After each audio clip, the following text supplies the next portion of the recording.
আজকে থেকে বন্ধুরা দেখো, কালকে থেকে ওদের শুরু হয়েছে মানে সকালবেলা স্কুল। সকালবেলা বলতে গেলে সেরম সকালবেলা নয়, যেটা ওদের 12টায় হয় সেটা 10টা 20 থেকে স্কুল, একদম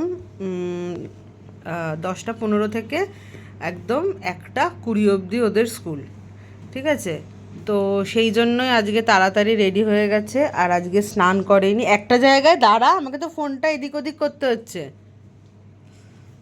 আর দেখো এই যে স্নান করায়নি, কারণ দেখো 1টা 20-তে ছুটি মানে হচ্ছে বেরোতে বেরোতে 1:30, তারপরে বাড়ি আসতে আসতে 2টোর সময় এসে তারপরে একটুখানি গায়ের ঘাম টাম শুকিয়ে তারপর স্নান করে খেয়ে দিয়ে শুয়ে পড়বে। আবার 5টা থেকে জিমনাস্টিক আছে, ওই জন্য আজকে দেখো স্নান মান করেইনি। আর এই যে এখন এসি চালিয়ে বসে আছি আমরা, প্রচণ্ড গরম এখন এরম লাগছে।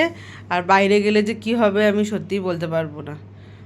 তো মাম্মা আজকে আর ভাত খাইনি। ভাত খেয়েছিস তুই? তাকাই দিকে, ও ভাতও খায়নি। ও খেয়েছে হচ্ছে, কি খেয়েছিস? দুধু, বনভিটা, আর হচ্ছে ওইদিকে যা। হ্যাঁ, তো সব কিছুই হয়ে গেছে। এরপর আমরা বেরিয়ে পড়বো। চলো বেরিয়ে পড়ি, টাটা। এদিকে ঘুরে।